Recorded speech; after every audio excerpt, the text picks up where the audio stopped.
Vendée Globe, le retour des skippers avec Enedis, le gestionnaire du réseau électrique.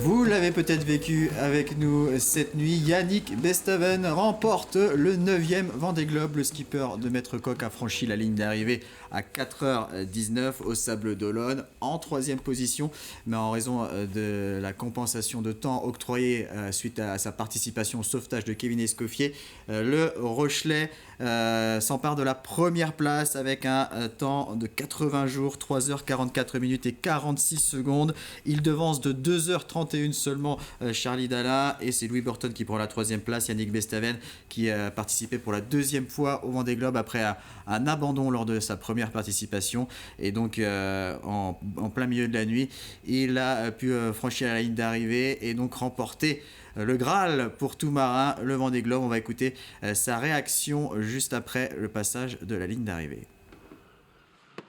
J'ai l'impression de vivre un rêve, d'halluciner quoi. Ouais, ça fait bizarre, hein, on passe de la solitude au total à ça quoi. À cette fête, ces lumières, ces gens qui sont là malgré le contexte compliqué. Ouais, c'est un bonheur, je réalise pas encore ce qui se passe, je suis encore toujours dans ma course alors que c'est terminé, mais ouais, c'est un rêve d'enfant. Le Vendée Globe c'est dur, on croit avoir pensé à tout imaginer, et on doit aller chercher des ressources bien profondes en soi. Ce qui est dur, c'est le stress avec ces bateaux qui sont violents, qui sont stressants, bruyants. Vivre en permanence sur le qui-vive, à l'écoute du bateau, dans des conditions difficiles. J'avais imaginé plein de choses, mais j'en ai vécu plein d'autres en fait. Et ouais, c'est au-delà de mes attentes. Et puis voilà, et puis le finish, il est top quoi. Et le premier à avoir passé la ligne à 20h35, c'est Charlie Dalin, le skipper d'Apivia, qui a donc été le premier à franchir la ligne, mais qui n'est pas vainqueur de ce Vendée Globe. Et il a quand même bouclé son premier Tour du Monde après avoir été leader pendant une grande partie de la course.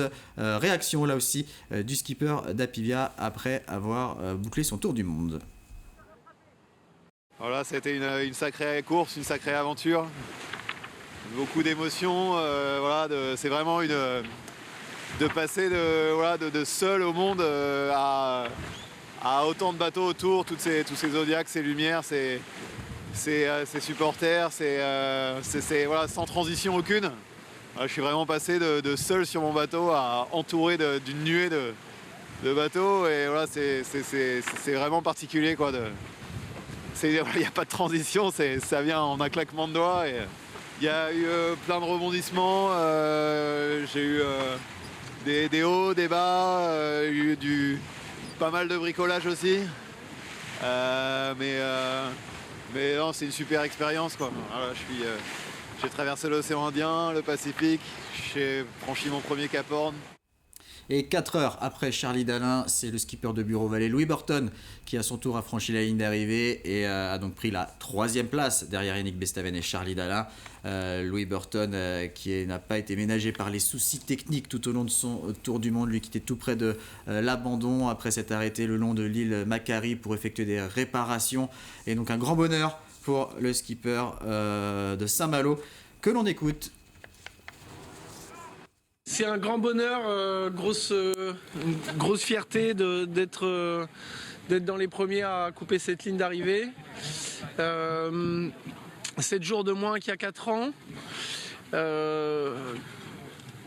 75 jours de plus qu'il y a eu 8 ans, puisque j'avais abandonné au bout de 5 jours. C'est voilà, une histoire sur une dizaine d'années qui s'écrit avec une équipe, qui s'écrit avec un partenaire, avec des sponsors. Et arriver à couper cette ligne en 2e place, leur offrir ça, c'est une grande joie pour moi, une grande satisfaction. Et puis personnellement, une grande fierté, parce qu'il a fallu aller la chercher du début à la fin, cette place. Il faut être capable d'oublier complètement ses objectifs, ses ambitions sportives et juste s'accrocher à une chose, c'est rester en vie, rester sur son bateau et puis terminer et voilà. Et ensuite il y a plein de détails qui rentrent en compte pour aller le plus vite possible.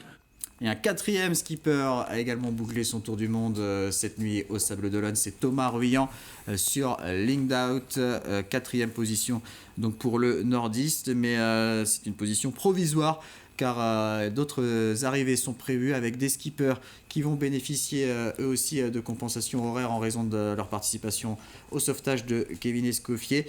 Et Alexis, on pense notamment à Boris Herrmann, l'Allemand, qui était attendu cette nuit pour peut-être même jouer les troubles fêtes sur le podium. Mais un incident est arrivé au skipper allemand. Et oui, dans les faits marquants de la nuit, il y a eu ce suspense jusqu'au bout pour la victoire finale et il y a aussi eu malheureusement cet accident, on peut le dire, ce choc entre le bateau de Boris Herrmann et un bateau de pêche aux alentours de 20h30. Ça a évidemment eu des conséquences sportives assez importantes pour Boris Herrmann. Foil tribord endommagé, pas mal de dégâts alentour également sur son bateau. Lui va bien, le bateau est en sécurité, il se dirige désormais vers les Sables d'Olonne et il devrait arriver sur la ligne au large des Sables entre 10h et 11h ce matin. Et le skipper de Sea Explorer Yacht Club de Monaco qui a transmis une vidéo hier soir pour expliquer ce qui s'est passé dans le golfe de Gascogne avec ce bateau de pêche. About half an hour ago I hit a fishing vessel, a huge fish trawler. I was sleeping and I woke up and I was here in the cockpit looking up a huge wall, a fish trawler, and my starboard side sails were in his sides.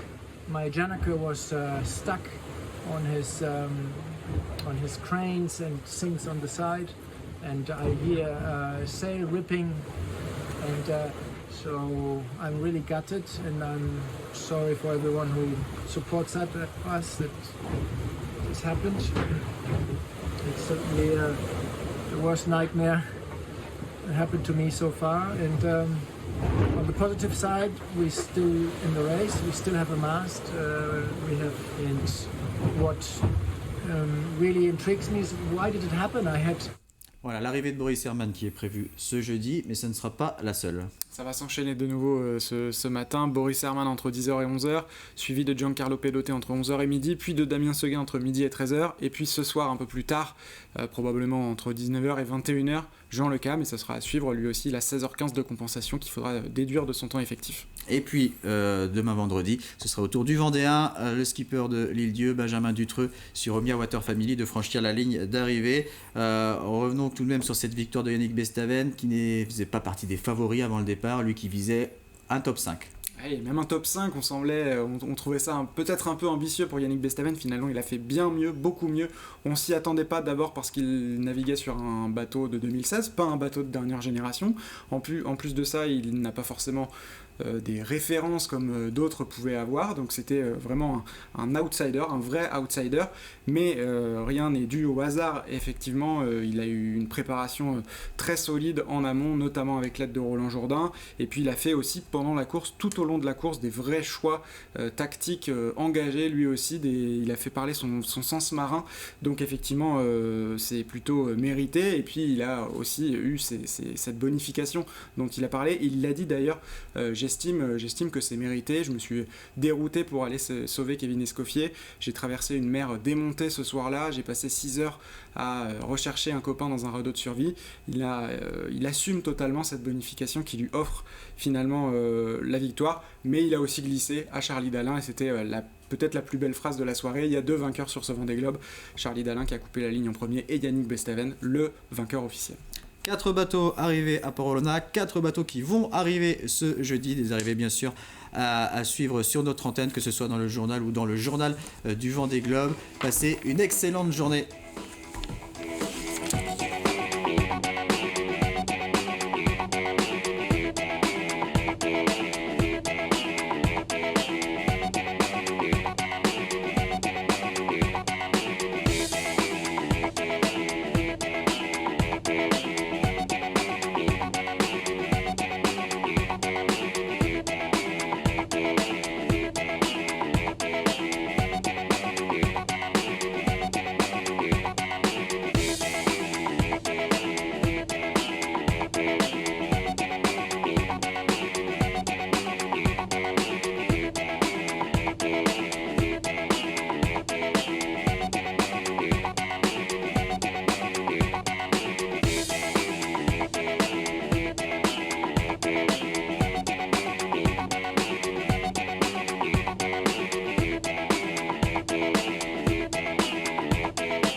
L'arrivée des skippers du Vendée Globe avec Enedis, le gestionnaire du réseau électrique.